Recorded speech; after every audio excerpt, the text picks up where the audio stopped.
Cheers. Welcome to another episode of If It's in the Mind, It Can Be Managed, the Mind Management Mentors podcast. And today is going to be a powerful one. I know it is.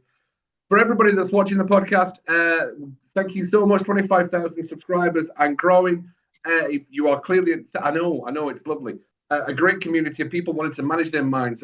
The podcast is all about solutions, not about problems. It's that we know the problems are there. We are solution focused for everything, for coaches helping in their businesses, for people managing their minds, mental health, mindset, and all the different challenges that we have and how we can overcome them together by having conversations, to be fair. Getting rid of that victim mindset and bringing in that warrior mindset of however we are, we can be the best versions of ourselves. So that's the podcast. I'm Cuddy Cudworth, the UK's leading mind management coach, self-titled. I'll have you know that, Sarah, purely self-titled. Sarah, explain who you are, where you're from, and what do you do? I feel like I'm on a Cilla Black show for anybody that I know doesn't I do it that way purposely. I'm really old. Sarah Farmer says it on the screen. So I'm an executive coach. I specialize in imposter syndrome. I am I'm an author. I'm the author even of a best-selling book, Leader Unleashed, which is just over my corner in that direction. Which is all about taking control of imposter syndrome and becoming an awesome leader. And I work with senior leaders and senior leadership teams, helping them develop the confidence and the competence to what I describe as lead brightly, which is what allows people to have that ultimate level of success if they want it. Yes, absolutely. I love that. So we've got a lot to unpack on this one. In all fairness, I know we are, because we have a good 5-minute, 10-minute banter before the podcast starts, and then I've got my questions and I know where we're going to go, and especially imposter syndrome. Let's tip of the iceberg.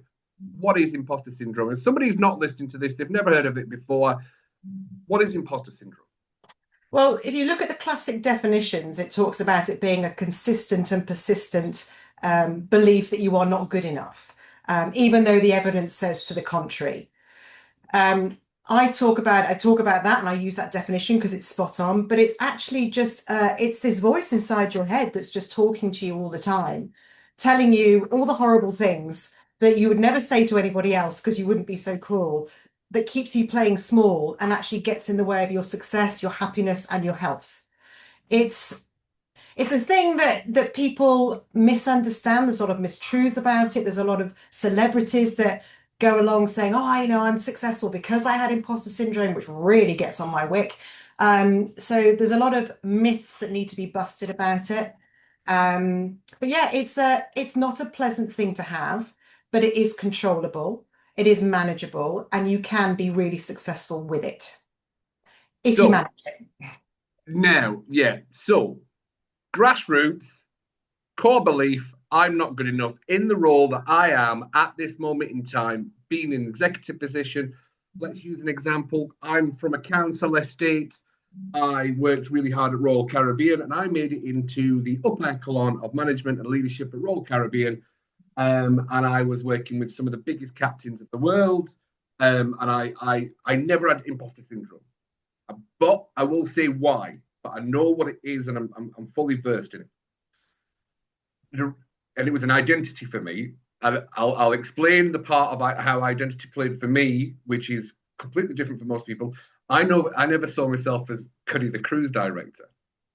I saw myself as Cuddy, let's just get it done and do whatever we need to do. And I got there. And when I got there, I was happy with it. And I know that's a completely different story from everyone else.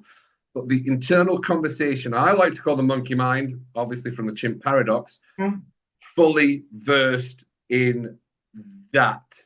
That is genuinely what mind management is. So someone right now, because you're kind of naming the imposter syndrome as a real core problem for somebody. Is that right? So yes and no. So in the book, I talk about the 5 levels of imposter syndrome. Because for me, one of the things I found really interesting about it was I've struggled with it all my life. And but I wasn't what you'd see as a classic imposter syndrome sufferer. You kind of imagine they're going to be the quiet little people in the corner, not putting their hand up, not speaking up in meetings. And I was completely opposite. I was obnoxious, I was loud, I was forthright, but I was terrified. I was There was just a wearing fear a thing. mask. So I was still scared. And this is the thing is that irrespective of whether you are the quiet person or the extrovert, introversion, extroversion, whichever one you look at, one size doesn't fit all. And if you've got a mask on for whatever reason, then you are not being as effective as you could be. And especially if that mask is hiding a fear of something. Because you know as well as I do, if we're in a fear-based mindset, we're not able to think as clearly, we don't act as clearly, our decisions aren't as good, and we're just not able to perform to our best. So yeah, it's one size doesn't fit all. We need to look at clues, and it Which may the just behavior, I'm guessing it's the behavior that's the clues. It's well, the the behaviors are the clues, yeah. So on the spectrum, so if you look at classic imposter syndrome, you might see somebody get very quiet, um, start to withdraw in meetings, not offer their solutions, not get involved in team things, keeping themselves to themselves. They might not want to go out, they might feel uncomfortable in large groups, all sorts of things. And then on the other side of you've got these what I call the overconfidence that will take over, talk over, trying to bluff the fact that they're scared and they haven't got a clue what they're doing with noise. Some of them can be really, really unpleasant to work with. And I describe that as my extreme overconfidence. The point is, don't assume just by looking at one thing that they are either evil or they've got imposter syndrome. You've got to look for clusters of clues. And also, we've got to be very careful to look at behavioral style preferences as well, which I'm sure you got trained on in your previous life over and over again. If you're a driver, then you're going to be more likely to be louder and more forthright, but that doesn't mean you won't have imposter syndrome. drivers I always found were arseholes. Yeah. I couldn't Hi, you're get on with saying hi to drivers. an asshole. Drivers were there was I've talked about disc with other people as well Yeah. on the podcast, and especially talking about disc in this. I'm not a fan of labels. I find the labels the second somebody says I've been diagnosed with I'm a driver, it kind of sometimes gives them a reason to carry on being an arsehole and bang their fists, hands down. This is what I want. This is what we're doing. Well, they've also misunderstood the point of the training. Yeah, right. They've Yes. misunderstood the point of the training because anybody who trains this properly, which I do, and this Ah, really annoys me. One of my other bugbears is people go, I've been on a training course. I'm a red. No, you're not a red. You have a preference for red energy, which shows us some typical behaviors which you can manage and you can be versatile if you want to. It is not an excuse for bad behavior. It's also not an excuse to go, I'm a green, I'm really amiable. I don't want to get, I don't want to get involved in a heated discussion. That's bullshit too. We is what we is, but we can all be better at it. yeah. And it's just understanding what we do, how it might help us, and things we are overplaying that are hindering us. That's the learning. It's not trained well enough, or people aren't remembering it well enough because they're not being followed up. Either way, I'm with you. We are not one color. I'm actually orange. I'm What's red yellow. technically for orange? What would you be? I was two letters. I think I was tits and teeth. I was the creative, the heart, but working with analytics, I'd be like, fuck off. That's just boring the shit out of me.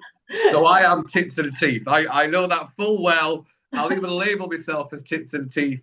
And I do have little driver in me. I'm like, no, let's go, let's do this. We've got Yeah, it. when you need to, when you want to, Yes, you can turn it absolutely. on. Yeah, But the absolutely. analytics and the calms and the analyzers, I sat there going, come on, we've been looking at this for an hour. We could have done this 55 minutes ago. That's So when your yeah, driver kicks in. Yeah, it's when the red energy yeah, kicks in. You're like, right, come on, I'm going to kick you out the backside.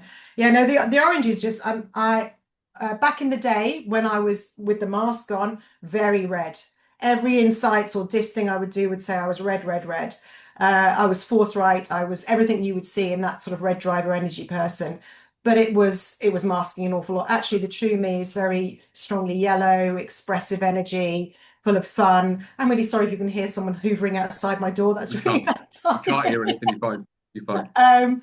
So I'm bang in the middle, but I also know that even though I'm not classically, amiable green energy, I have to drive that up. I'm incredibly empathetic when I need to be, which of course I am with my clients, unless I have to be really firm with them. The one thing I will not do and cannot do and don't want to do is analytical stuff. It just bores the hell out of me. So I would rather hire somebody to do that. And the thing is, we've got to learn to play to our strengths. We've got to learn to be flexible and Strategy. versatile. I'm laughing. Sorry, I'm laughing with you because everyone says, right, we need a strategy. I'm like, oh, and I'm employing someone for strategy because I'm just like, I hate it. It means I've not created something. I've not been the genius behind it. I've not had a light bulb, dug it up, Yeah, built yeah, it. And yeah, I'm like, yeah. no, you need a strategy. I'm like, yeah, I know I do. I know. Yeah, yeah. But you know what? You get to a point where you find a role or a job or in a business where you fit in best most of the time, and the rest you do have to flex and bend a little. But if you're in a job that you are forced into that really doesn't suit your style, of course you're going to fail. And you're going to fail because you're just in the wrong place, not because you're no good at it. It's just not your thing. Mm, absolutely. So we touched on something, I cut you off before we went into the podcast because I knew that was going to be a big part of the story.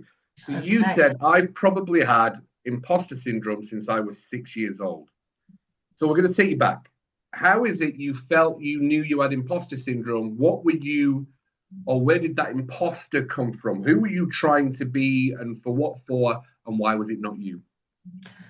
Okay, so there's a lot in here. So in my book, I talk about actually I said at 7, that's when I became conscious. That's the first earliest memory I have of feeling I didn't belong, that I wasn't worthy, that I wasn't right. And that's because I was kind of the only Jew in the village. All right. It was that sort of scenario. I don't follow the Jewish faith now, but at the time my family did. And I was sent to an all-girls um, Church of England school, and we were separated out at assembly every morning, the 10 Jews in the village, to do Jewish stuff. And then we were paraded back into the main hall, and everybody would turn and look at you, and almost I just felt, I can feel it now, my heart's going. I hated it. I did not want to be different. I wanted to fit in. Um, and ever since then, I thought that was it. But actually, what I've unpicked in the last 6 months, learning more about myself and accepting the fact that I have ADHD, undiagnosed but very bloody obvious, Yeah. um, that the reason that I noticed it at 7, I was up until 7, I was still wrong. I was still a wrong one. I was still ADHDing. That was the reason, but it wasn't until you get into your conscious age, which is kind of between 5 and 7. It was obviously 7 for me when it hit, where I realized I was different. And I thought it was because I was Jewish. Mm, And actually it wasn't. It was because I was me. And that's the biggest thing that I've just realized is because I had psychologist who I've just a few months ago who I dumped because she was really bad and she did something really, really bad. I won't go into what that was. But she kept saying to me, "So what happened before you were 7? What happened before you must some trauma must have happened before you were 7." And honestly, I was going away thinking, was I abused? Was I hit over the head? Was I left in a dark tunnel somewhere for 5 years? And it's just occurred to me, nothing happened. I happened. I was growing. I was being growing me. And I mm. was just different because I was not neurotypical. So I was never going to fit in. So that's been a freaking massive eye opener for me. That has. I'll have to rewrite the book now. Ah, The story's not right. right. And I know we both come from a place of understanding NLP and the stories that we tell ourselves, I suppose. That constant story and the narrating and that the meaning that we're always creating out of everything that's happened to us and things like that. So you became and you've wrote this book, Leader Unleashed. How is it? So where's your journey of understanding your leadership? Because you said I came from Royal Caribbean, so I worked in the customer industry. I suppose you said you were pharmaceuticals. Is that right? Yeah, yeah, absolutely. Yeah. So like for you in our pre-chat, pharmaceuticals back in the day gave you the best training you could ever hope for, and it Yeah, sounds like you've got the same at Royal yeah, Caribbean. We were trained within an inch of our lives, and I loved it. I was never happier than when I was on a training course or when I was running a training course. yeah. It just suited me down to the ground. Um, long story short, I had kids, I came out of the industry, but I'd been through, sales, I'd been through sales training, I'd been in product training, I've been in sales management, had kids, and then went into the oil and gas industry, which is a very random story, but met someone at the gate and they said, "You've done training, can you come and do some stuff for us?" Yes, why not? Ended up working with them, and that job was rubbish to start with. It was a real admin job, and I thought if I'm going to be away from my kids, I have to be using my brain. Again, Mm. back then I didn't know I had ADHD, but that was the most boring, awful job I ever did. And just as I was about to leave, this company I was working with joined with a world-class training company that did oil and gas training, so the technical stuff. Their boss liked me and said, on a whim, don't leave. Why don't you run a soft skills training program for us to run alongside this? To which I went, imposter syndrome, going, I don't know. Oh, yes, why not? Did it? That worked really well, great confidence booster. And then, long story short, there were some people there that I did not appreciate working with. They were not my people. And I thought, do you know what, sod you, if I can do this for you, I can do Were it they for myself. blue? They were pale, male, stale, blue. Yeah, Yeah. absolutely. The and analyzer. and frightened by Mrs. Red Yellow Energy, who was full of ideas, ADHD central. Let's do this, let's try that. And they were like, no, no, no, no, no. And in the end, I was like, right, Yeah. off you go. I'm going to do this for myself. And it was the best thing I ever did. And I'd started mainly doing training because that's what I knew. And then I started to do a bit of coaching. And actually, I decided I want to make a bigger difference here. Yeah. And as well as I do, we've got to get to the people who are running the show to make a difference to everybody else that's Yeah. underneath. If they're not working well, then no one's working well. So I did some NLP training, I went on coaching courses, and then COVID hit. And then I made the switch. And ever since then, I've been doing way more coaching than I have training. But actually, at the moment, it's about 50-50, to be honest. But Yeah. yeah, so it's been a wild ride. Absolutely. Does the imposter pop up for you now? Or are you good? Oh, often, especially writing a book. So for the 9 months it took me to write the book, every weekend, because I was working hard all week, every weekend I was writing the book, and my husband used to come in and go, "You're right." I was like, "No, no one's going to read this." And he's like, "Imposter syndrome." I'm like, "I know." He's like, "Read your 5-step process." But it was a constant battle. So for me to actually get that done, battle the imposter, and then get to a point where this book was shortlisted for Best Business Book of the Year last year, my little mind was blown. And the more I do like this, the less imposter syndrome I ever feel or experience. But if it does hit me, I know exactly what to do with it.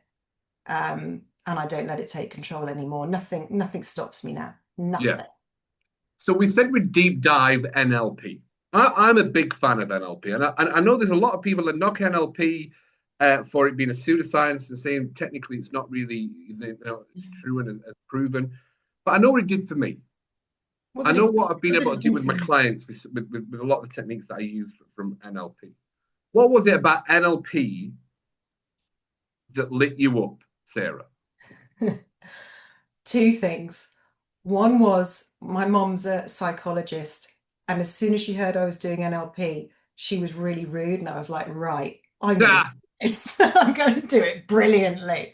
So that was one reason, because I'm bloody minded. And the other was it just fascinates me. I cannot get enough of how our brain works yeah, against us. And it was a lot about self-discovery for me. Yes, I was doing it so I could help my clients and create better courses and all the rest of it.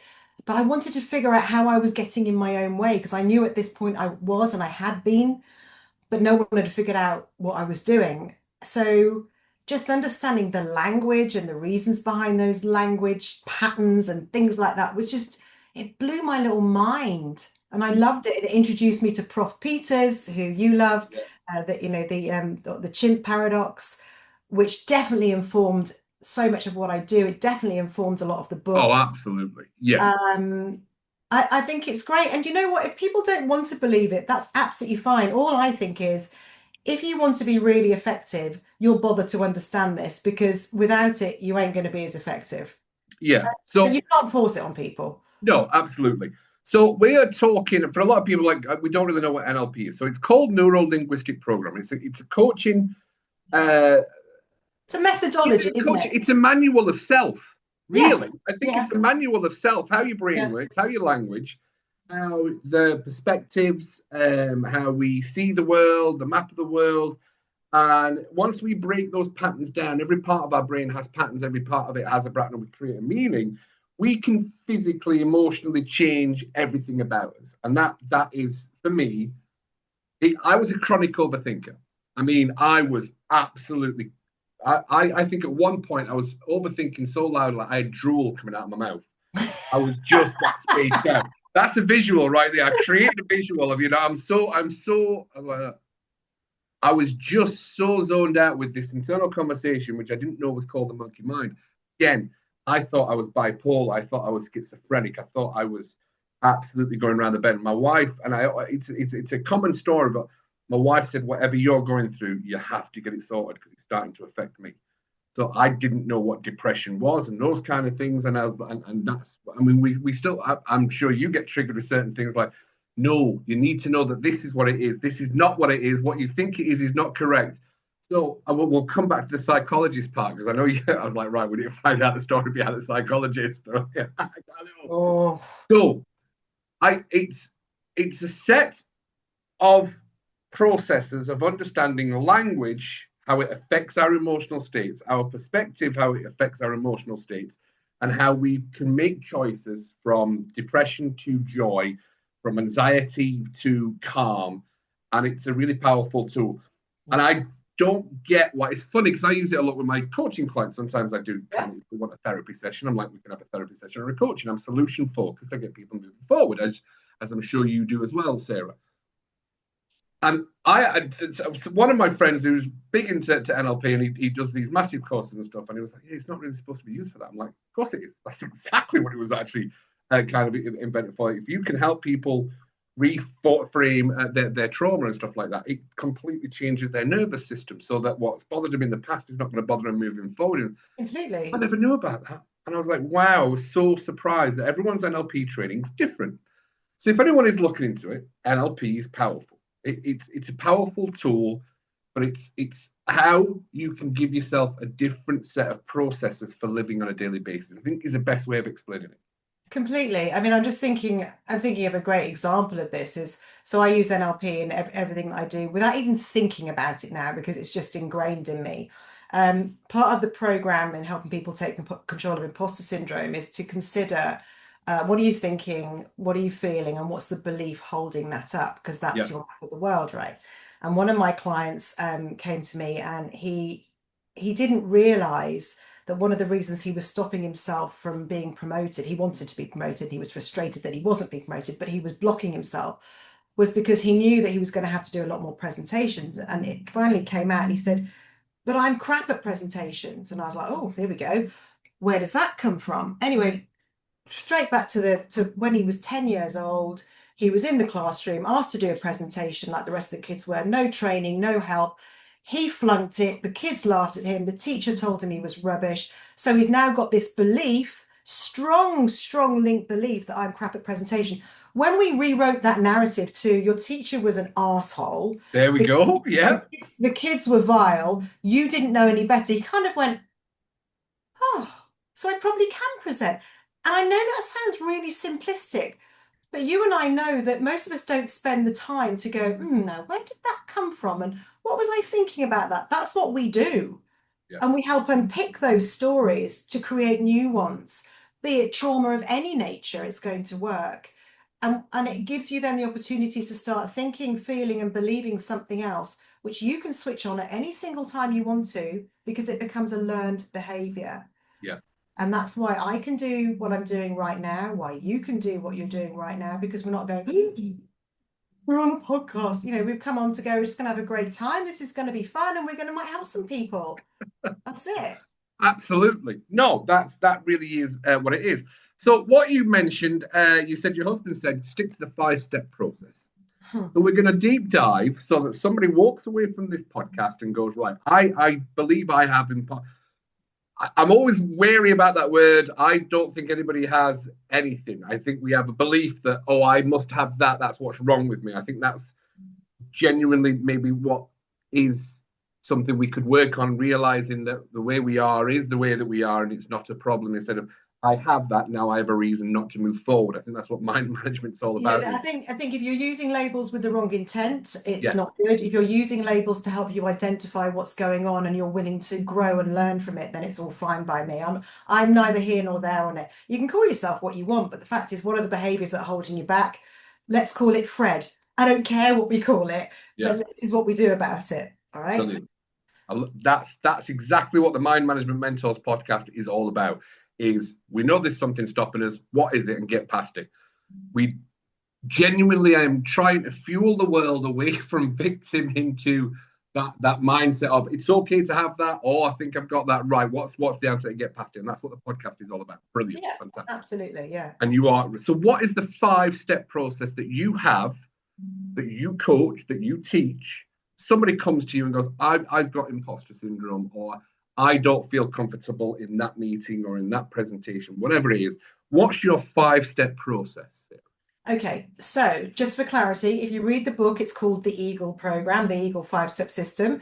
I've had a rebrand since then. It's now called S.P.A.R.K, all right? So Right. it's exactly the same thing. It's just glowy and beautiful now. It sparks, it shines. It's bright and brilliant now. That's what it is. So S.P.A.R.K stands for, so the first step is self-awareness. If you can't see it, you can't recognize it, you don't accept what you're doing, you don't know what it looks like when it's happening, you can't change anything. So the first step is to have deeper self-awareness of self. What am I doing? How is it showing up? The second step is P is for purpose. And this isn't just about what is my purpose in being here. This is about giving us a real deep purpose for change. So in here, I look at how is this thing affecting you? Um, and that can get quite upsetting for people when they realize how it's impacting their life, but not just them, the ripple effect of that as well, how it's impacting people they work with, their friends, their family, all sorts. You know, we are hardwired to avoid pain. We're not that bothered about joy. And so it's something like 2 times more likely to avoid pain than we are to head towards joy. So although we do look for some joy, we look at what is the real pain here if you don't change something. Pain's the biggest mover. Yeah. Absolutely. So then people are like, right, I'm self-aware. Oh my God, this is really a problem. And it's impacting me financially, mentally, physically, whichever way it is, it's impacting my family. The third thing we then look at is this, it's called Aspire. So this is an aspirational piece, is we're going to now future pace our brain and look at what we want instead. So if I didn't have imposter syndrome in charge, what would I be doing? What would I be achieving? Where would I be living? Who would I be hanging out with? What would I be saying about myself? What would I be feeling, thinking, and doing and believing about myself? And there's a whole piece of work under there is about how do you get that? So we look at, the wording. I call it a mantra that you can, we talked about NLP. I could be sitting here waiting to go live on this going, you've got this, you're great, it's going to be exciting. That could be my mantra rather than, oh crap, what if Cuddy hates me? What if everyone thinks, what if I could be doing that instead. So we create a mantra that people can use ongoing. The fourth step is all about practice. You don't get anywhere without practicing. Our brains are hardwired to do what they've done for years and years and years. Some people, imposter syndrome is more acute, but it's still usually quite powerful. So we're having to create new neurological pathways. It's like creating a new motorway. You can't just dump one. You've got to keep going and building and building. So we practice, they learn to self-coach. And then the final bit is connect with a K, because it's fitted with S.P.A.R.K. But it's about joining the dots. And if I'm working with people one-to-one on imposter syndrome, that connection piece is helping people see your value. So people go at this point, go, oh, that's really icky. You want me to show off? No. If you want to be valuable and have more control over your life and feel safer and are more valued, you need to let people know what you're doing, but in an emotionally intelligent way with the right intent. That's beautiful. And that's the cherry on the top. And when they do that, crazy things happen. That sent a shiver down my spine. That right there, I know where I show up and where I don't show up, and that's a shiver. Thank you, Well, Sarah. you're welcome. And the thing is, people say, well, my boss or my team should know what I'm doing. We think everybody thinks about us all the time. Yeah. The second you've had your one-to-one with your CEO or something and you walked away, they're on to another one. They're not thinking about you. So you need to keep going back in and go, I did or we did this thing. This has impacted the business. So they keep going, you're valuable, I can't lose you. So when the rounds for redundancy come up, your name is not on that card Yeah, because they cannot afford to lose you. And this is the thing. People don't realize how much more control they've got over their life, their success, their happiness, their health, their wealth, everything, if they knew what they were doing to prevent that in the first place. yeah, And that for me is fascinating. I can't get enough of it. brilliant. I don't know if I've misheard you, but it's called S.P.A.R.K. Why is the so S.P.A.R.K? Self-awareness, purpose, aspire, reinforce, which was sorry, I called it that. Reinforce, because I was like, I heard you Yeah, say practice, and I'm yes, like, sorry, yeah, I did. This was about practice, but it's about reinforcing, I just reinforcing. couldn't get the word. I was like, I don't get it. I was, I'm also dyslexic. Can you tell? it's all right. You've got everything, but you're still fine. It's okay. And the K is a capital K. I got the Kinect, not a problem because my Kickinka. Xbox was a Kinect, so I thought that works. That's fine. Kickinka, though, as they Brilliant. say in junior school. So yeah, good catch. Well done. I Just do was know like, what I'm I doing. didn't get the practice. I'm like, how is it Spark? Because I'll put it into the description. I'll put it in the description. This is what you want to follow for overcoming imposter syndrome. So I was like, I'm going to have to ask. I'm going to Yeah, have no, to. I'm glad you did. Otherwise, people would be sitting there going, she either can't spell or she's off her It would head. be because it would be SPAC. Yeah, and that. All I on a mean, SPAC. it doesn't quite roll, does it? No. I can just see my branding person who did all my rebrand with this, who renamed it, look at me going, oh God. Seriously, Sarah, seriously. So R, just for those who want to recap, is for reinforce. Like we Perfect. practice, practice, practice. Honestly, watch the podcast back. It might have said reinforce, but I came in No, at I the don't think I did. I think I of said practice. practice. I know I might have come in at the conversation because I was thinking of Aspire and I was listening to the Aspire. I was like, that's very good. I like that. Perfect. So that's the 5-step process. Now, there's going to be a lot of people that watch this and they're going to go, oh, all right, because trauma does play a big part in everyone's life. Everyone, there's possibly been traumas, whether we decide it was a trauma or it wasn't a trauma. And Mhm, I always try and make an example of trauma will come from meaning, the meaning that we made in the moment. mhm, So you've said you've got kids, so I would say there's a high possibility that every lady who's ever given birth has actually had trauma. But mhm. we give, of course it is. I mean, that repeat, yeah, the eyes were lit up. So I took you back there too quickly. I apologize, Sarah. Yeah. Ouch. So the reason a lot of ladies don't think it's traumatic experience because it's the meaning we've created that I gave life. So that meaning can Right. be There is desensitized. nothing natural. No. It's the most unnatural. A thing the size of a boulder. We shouldn't go down here. Coming out something that isn't the size of a boulder. Not natural. But anyway, yeah, did it twice, feeling quite smug. Thank you. Not a problem. But Yeah. that's a lot of ladies wouldn't say that's traumatic. No, because I gave birth to somebody. Right. Fantastic. Meaning. That's the difference for a lot of people of understanding and overcoming trauma. Yeah, And the it's what you meaning. feel in the moment, isn't it? And Yeah. yeah. On the flip reverse, some people would say, oh, that's not a trauma. I failed my cycling proficiency test. But at that moment in time when I was 9 years old and I felt shame in front of all, I was the only kid in the school that failed the cycling proficiency test. So I created the meaning and the concept. I'm not good at tests at 9 years old. Hmm. That was my trauma. Some people Yeah. would go, Cuddy, get over yourself a little bit. But that's the memories that we create in that moment. Do you want So to talk about it, Cuddy? yeah. Well, you kind of touched on it a little bit. I'm In here for you. you, you were the only Jew in the village, and as a child, when you're getting paraded out because it's a Catholic school or a Christian school, and then you get brought back in, you felt those things. Did you have any traumas at work that popped up? Yeah. So the eyes were raised. So share your traumas from work. Wow. So I one of the biggest traumas I had at work, which had a profound effect on me that started my counseling journey aged 28, 29, was when I moved. I missed this bit out, by the way, when I moved from pharmaceuticals into IT, and then I went back to pharma. The good news out of that was I found my husband there. So that was wonderful. The bad news was it was the most toxic bully boy environment that I've ever had the misfortune to experience in my life. One of the first days I was there, my team, three guys, won't name them, went off for a meeting. We were a team. And I thought, oh, they've just forgotten me or I was late. And I went and knocked on the door and walked in. They went, Sarah, we don't want you in here. Can you go away?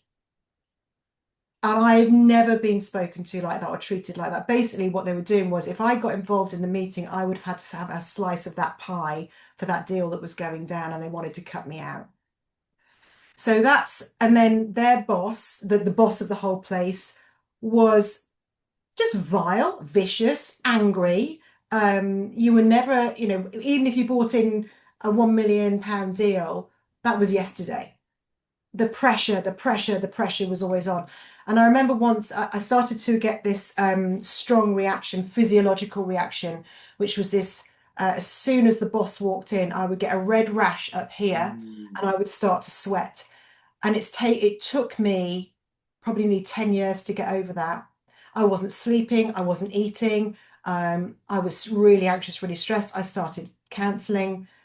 And within about 6 months of counselling, I walked in with a big smile on my face and I handed in my notice and went, I'm never coming back. I had no job to go to. I had nothing to fall back on, but I knew I had my brain and my self-respect, and I just knew I was never going to be spoken to like that again. So that was one of the experiences. And then in the oil and gas, I had some pretty horrific times as well. Not with all of them. Some of them were utterly delightful, but there were a few that actually I've never cried at work. Mm. I did there. Yeah. Yeah, so some pretty nasty experiences. In the pharma industry, I had some of the best bosses you could ever hope for. Now, there is often sometimes a connotation with pharma and big pharma of, or should we say, a bias against pharma. So In what way? I knew you were going to ask me that because I knew I had to kind of open up my bias against big pharma. So that thank you very much, Sarah. That's a great question, well thrown. With the money and the power that big pharma have in America, do you find that the tablets that they create are a band-aid, not a solution? How is that perceived from yourself coming from big pharma? Um, my honest answer is I was so proud to work in the pharmaceutical industry, and every day I went out to save lives. It's not a I, perspective I've heard before, so that's and beautiful. I mean that it wasn't a, oh, let's all be fluffy about pharma. I truly believed in the drugs that I sold, other than one of them, Look at the smile. Look at the smile. which was Viagra. Do you know, I knew it was going to be Viagra. I was going to go straight to it. Carry on. I was out saving lives. Now, to be fair, some people would argue that Viagra did save lives because I was going to say, for some men, I'm sure it saved a it life. saved relationships, and it saved their self-esteem. And it was a hilarious thing to sell because, yeah, I mean, yeah, it was great. Oh, the other funny one that I sold was something for enlarged prostates. I mean, it wasn't funny as in people had enlarged prostates, but what was funny was back in the day, I walked around with a bum under my arm, some prostate samples, like plastic ones, lube and gloves, and I'd go around training doctors how to stick fingers up people's bottoms and check if they were cancerous or not. I've done some wonderful things. But back to your question. I think there are plenty of pharmaceutical companies and drugs that are saving lives and they're really important. I don't know enough about the ones that aren't and don't because I don't get involved in those to comment any other way. That's a fantastic answer, Sarah, by the way. That's a very, very polite answer. Well done. I shouldn't have said well done. That was very clever, Sarah. Absolutely amazing. So, where I can we learned to get? control myself. Was the ADHD wanting to scream out and just jump on that one straight away, or did you really self coach yourself there? Well in control. No, I actually believe I have a very soft spot for pharmaceuticals. It was the place I grew up. It taught me a lot. I loved it. Um, and I loved the fact that this literally the stuff I was selling was going to make a difference to people's lives. That made me get up in the morning. That gave me purpose. And it's really bizarre when I work with people now who don't have a purpose. And I think back to how driven I was to go, and I wanted to go and get the heart drug in, or the statin for someone who got raised cholesterol. I wanted to get that in there because it was going to save their life. Some people are like, I can't think what my saving life purpose is. There's always something in our jobs that gives us purpose, but that was so clear to me. And I was proud I could do that. Yeah. No, you can. I can tell. That's absolutely fantastic. That's amazing. Do you want to touch on the reason you walked away from your psychologist? Yeah, so happy to. And I'm with a new psychologist now, a lady called Dr. Jo Burrell, who this is not about. She has literally saved me. I love her, one of the best I've ever had. But I was seeing someone who I'd seen for a long time, and she'd been very good. But we had a bit of a break, and then I went back and I was talking about problems with my two kids who are now 17 and 19. They are both struggling with mental health issues, and there's a lot of behind that door, there's a lot going on. All right, there's an awful lot going on. And my son in particular has been diagnosed with something called body dysmorphia, which has affected him massively. He's basically in his room 24/7. He doesn't eat. There's all sorts of things happening. And I was talking to her about this, and I said to her, so I've said to him, uh, do you know what, love, it's going to be okay. Because what else can I say? It's going to get better. And she looked at me and she said, how do you know that? And I said, because what's the alternative? And I'm a really positive thinker. Yeah, but you don't know that. You're lying to him. And I looked at her and I went, I beg your pardon? She said, you are lying to your child, telling him it's going to get better. What if it doesn't? And I could feel my blood boiling. And I went, how dare you? I mean, I was gobsmacked that this is a really good psychologist who I've had years of experience with before was going there. And she got angry and she was leaning forward, and I don't know what had triggered her. And I just said, I'm stopping this conversation right now. This is totally inappropriate. I will look after my child the best way I see possible. Do you really think I'm going to say to him, you've got BDD, you are screwed for life? You might as well enjoy your four walls because that's all you're ever going to see. Well, how can anyone with an understanding of how the brain works think that would be the wrong thing to say, that it's going to get better? It's going to be different. It's going to improve, because it will. We will make that happen. So that was my experience, and it shook me because then I came away thinking, should I tell him the truth? Should I say I don't know, it's going to be okay? Mm. It was pretty traumatic. Mm. And then luckily I bumped into Jo Burrell on LinkedIn, and she's put my faith back in psychologists. So yeah, I don't know what you make of that, but I was like, yeah. No, look, I work with a lot of teenagers. I work with a lot of kids, and I when I speak to the parents, and I'm like, look, I don't diagnose. I'm solution focused, so they can come to us wherever they are. We just, where do you want to move forward, and we plot that journey together. Yeah. So I again, and I'm always very much aware of the cognitive bias that I have sometimes from the things that I feel have gone wrong in my life. So we have that perspective, and I try to be as open minded as possible. But I'm again not 100% sure or sold on diagnoses, because I know that a lot of diagnoses are completely incorrect. Well, interestingly, to that point, his BDD diagnosis, I have now pushed to challenge, because actually it's his ADHD that's the issue, that's driving the BDD, which I didn't learn until I read Sarah Templeton's books, who is the Yeah, guru in ADHD in kids. Um, and my psychiatrist, I had to redirect him. yeah, So it's like all these, some professionals, you're thinking, my God, but I mean, we know a little about the things that we know a lot about that stuff. yeah. And we assume that these people who are trained and have big psychologists or psychiatrist Not titles fun. must know it Yeah. all. They don't. And that was that. I'm not saying he's misdiagnosed with BDD, but it isn't the diagnosis that needs treating. I think that just because I find it fascinating, but for a lot of the mental health disorders, the misdiagnosis rate is close to 90%. There's a variation from 75 to 90% misdiagnosed. So you're walking around with a label, you're taking a tablet for something that you don't have, it's not yours, and you shouldn't be doing. So that's and I'm open, bias. Doesn't mean to say I'm right, doesn't mean to say I'm wrong in any way whatsoever.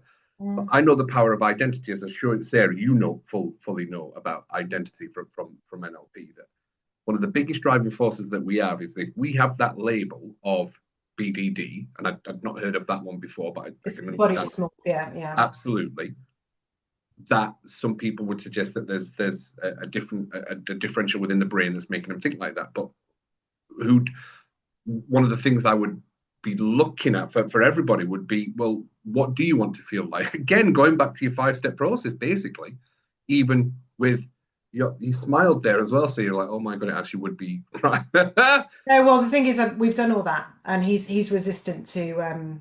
But he will be He's actually really, really unwell. So he is resistant to coaching, to psychologists, to counselling. He knows, he can say to me sometimes, I know what you're saying is right, but I can't get there yet. Yeah. And so, yeah, he's quite a severe case. But most people at some stage will go, right, enough's enough. What do I want instead? And he can actually articulate that. He can articulate what he said. What I want is I want to be able to get back to college, because he's not been at college for nearly a year now. Yeah. I get back to college. I want to go out with my friends. I want to have a girlfriend. I want to be able to go out and go to the pub and have a drink. And then, but I can't yet because my skin's too bad. That's his his exterior being skin. And there's nothing actually on his skin, so it's deep. But yeah,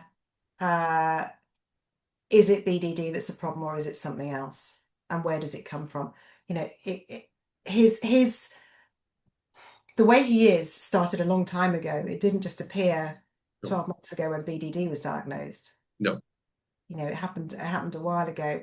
But I'm not a I'm a coach, but I'm not a pediatrician or a psychologist that would be able to recognize the patterns that I can now see, to be able to pick it up. And I don't think many of the people that have seen him did either. Yeah, absolutely. This has been a fascinating. Thank you for sharing. Well, you're welcome. Thank you for sharing. Leader Unleashed, available where? It's on Amazon. Fantastic. Just put it into Amazon, Sarah Farmer, Leader Unleashed, and it will pop up there. And it's it's an easy read, but it's a really powerful read, and you can follow the program in there as well. So you can learn some stuff and go and do it straight away, which I think is really helpful in a book. Fantastic. And is there anything else you would like to share with us today? No, I think I've touched on it. I think I would just say to everybody that the more self-aware you are, the better. Somebody said to me the other day, can you be too self-aware? And I think my answer to that is probably not. You could go into a different spiral and start over questioning yourself, but that isn't self-awareness. That's actually something else at play, because you're now second guessing yourself again. So I think, that's fear. Hmm? That'll be the fear the fear. Then it turns into something else. So with the right intent and for the right purpose to help yourself be better, feel better, do better, go and learn more about yourself. Understand what your brain's telling you, because I think if we all did it a bit more, the world could be a much nicer place. And I think I'll end on that. And I want to say thank you for having me as well. I've really enjoyed talking to you. Sarah, it's an absolute pleasure. I love getting the guests on from different necks of the woods. That's a very Yorkshire term. Neck of the woods. What neck of the woods are you from? I'm way down south. Anywhere near a wood, to be fair. But no, I'm very open and honest. I've said this before. We use it as a networking tool. If there's ever an opportunity, I'll be like, oh, listen, Sarah, right, Sarah, you need to talk to this business. Thank you. And vice versa for mind management. So no, it's been a pleasure. Thank you very much. Thank you. Yeah, if there was ever a podcast you should watch on how to overcome the imposter, this is possibly it. And it's been an absolute pleasure having you on. Thank you very much. And as always, if you are liking all the content that we have at Prior to Mind Management and the Mind Management Mentors podcast, if it's in the mind, it can be managed. And Sarah is a prime example of that. As always, big love from Cuddy, and we'll see you in the next episode of the